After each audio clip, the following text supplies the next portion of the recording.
Hey, it's Troy, and today's video is the long-awaited Q&A, 10K Q&A, because 10,000 subscribers. If it's your first time here, make sure you are subscribed to the channel, post several times a week, do lots of fun NBA content on this channel, and also make sure you like this video. Okay, so the first question comes from Henwy. Henwy with the question, and Henwy says, who do you have in the finals? Who will win and in how many games? My first thought is this. Until the Lakers show that they're no longer championship level, I think you have to go with the Lakers as eventual champions. I really like what Brooklyn is doing. Would not be surprised at all if they make it to the NBA Finals as well. So I'm going to say my prediction right now in early December, Lakers over the Nets in 5 games. Lakers over Nets in 5 games. Next question is from Ryan Bouleong. What do you do outside of YouTube? Glad you asked it, Ryan. So, been doing YouTube for a few months, but I do have a 9-to-5 job as well. This can almost be like a second full-time job sometimes, but have a 9-to-5 as well. My background is actually in TV. I worked at a few news stations in my hometown for a few years doing behind-the-scenes work. Then I was a morning weatherman for a few years. And now I work in university communications, so I still do like video work, web work, you know, do some writing. Outside of work, outside of YouTube, just like hanging out with my wife. We like watching our Netflix. We like taking walks around the neighborhood. Very domesticated life, and it's a lot of fun. Next question is from Debreeze RTF. How do you gain followers on YouTube? Because I've been told not to promote. Also, can you give me a shout out? I'm on the road to 150 subs. Shout out to Debreeze RTF, Randy, Tangerine, Franklin. How do you gain followers on YouTube? This is the half-court report, 3-step way to gaining followers. Step 1, make sure your videos are the length that YouTube wants them to be. It used to be 10 minutes, now it's 8 minutes. So if you go through my channel, you'll notice that pretty much almost all of my videos are at least 8 minutes long. Some of the older ones are 10 minutes. Number 2, make sure you post consistently. So I would always post at least 3 times a week. I would post at the same time on those days. And then for number 3, you gotta have a good thumbnail. You gotta have good titles. You gotta have good SEO, search engine optimization, so people can find the video. And kind of along the same lines, the BizDig has the next question. BizDig says, can you share what type of money you're seeing with these videos? Reddit can be all over the place with CPM. So BizDig knows what they're talking about, because if you know the term CPM, then you have a little bit of background information on YouTube. So the CPM is what advertisers pay per 1,000 views, and the RPM is the revenue that the creator is gonna make per 1,000 views. The RPM is usually gonna be lower than the CPM, and if you're a relatively new channel like me, your CPM and your RPM is gonna be lower. Whereas if you're a guy like Mike Korzemba, Jimmy High Roller, then your CPM and RPM is going to be much higher. And this changes from video to video, and you can also go on socialblade.com, just type in a YouTube channel, and it'll give you the range of what these content creators make. So I'm not speaking out of school when I tell you this kind of stuff. But say, for instance, your RPM is $5. So that means for every 1,000 views, you're gonna get $5. For me, my average RPM is a little over $4. So yeah, I'm not a millionaire off this channel, but it is some extra money from week to week. And also, you gotta talk about sponsorships too, because when you get the really high subs, and I'm even starting to see it a little bit now, you get offers for sponsorships. And some of these sponsorships can be like $20 per 1,000 views, you know, something like that. So if you've got like 1 million subscribers, what is that, like $20,000 just for one subscription on a video. So yeah, if you're somebody like PewDiePie or Mr. Beast, it is pretty lucrative, and that's the dream for all of us.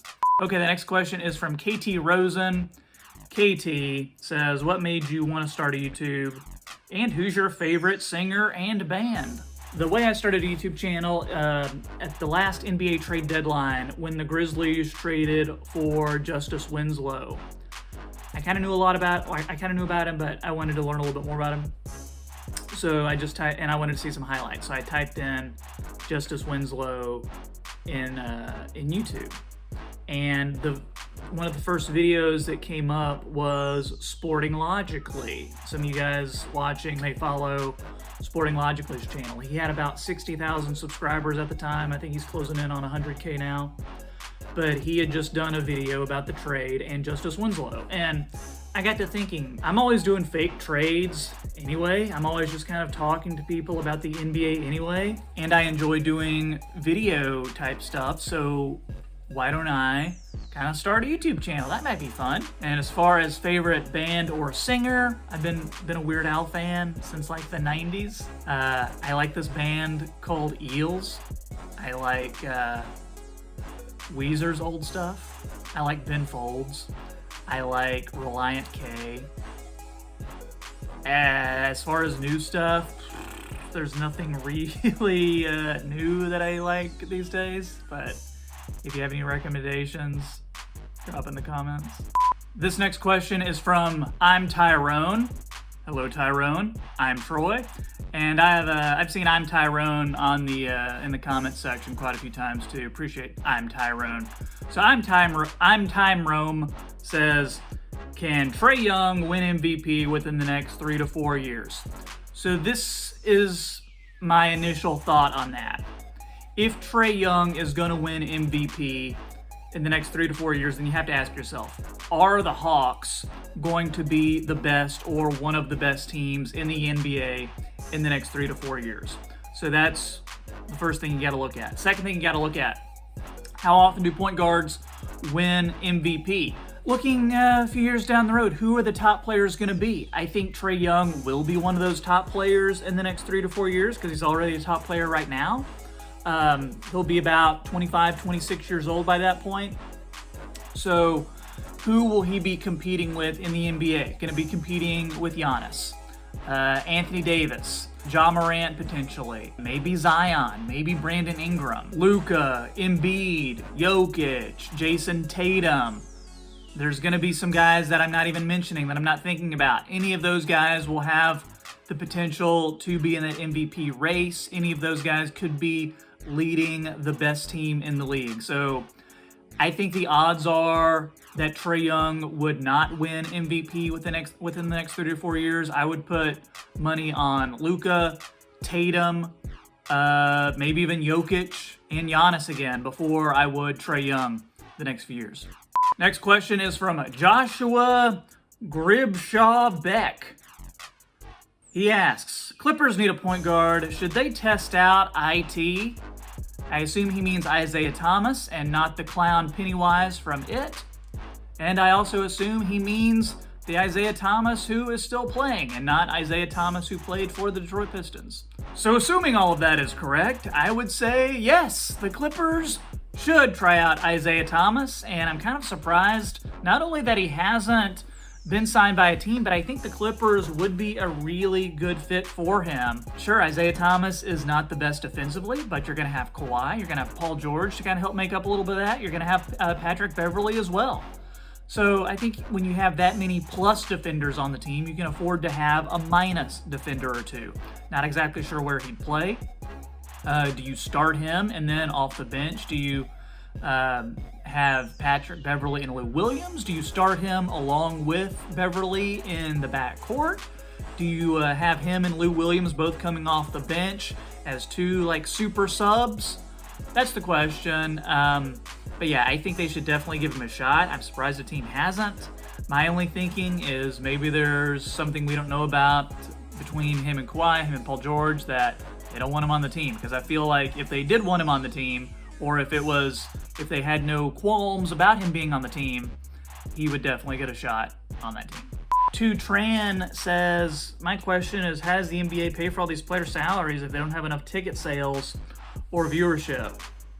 So I was thinking about this, and you may have seen the news where I think the NBA just borrowed $30 million worth that they're going to be giving to each team this season to help with any budget shortfalls, which is good.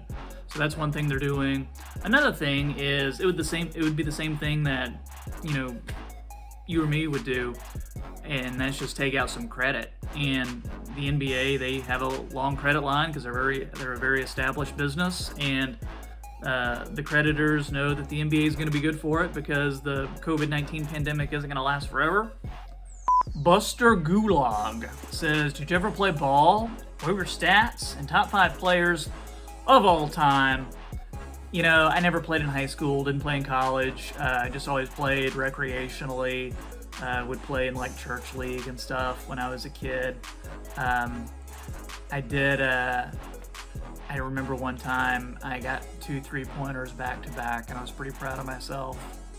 And top 5 favorite players, Charles Barkley, Penny Hardaway, Zach Randolph, Russell Westbrook, Steve Nash, and 6th man, Jeremy Lin. Buckets of epicness. He says, what are your top 5 greatest players of all time? Michael Jordan, LeBron James, Larry Bird, Hakeem Olajuwon, Kareem Abdul-Jabbar. Got another one from Tran. 2 questions from 2. He says, what time zone are you in? I'm in the Central Time Zone. Okay, guys, this was a lot of fun. Enjoyed answering these questions. If you have any more, just drop them in the comments, and I'll get to them and answer some more.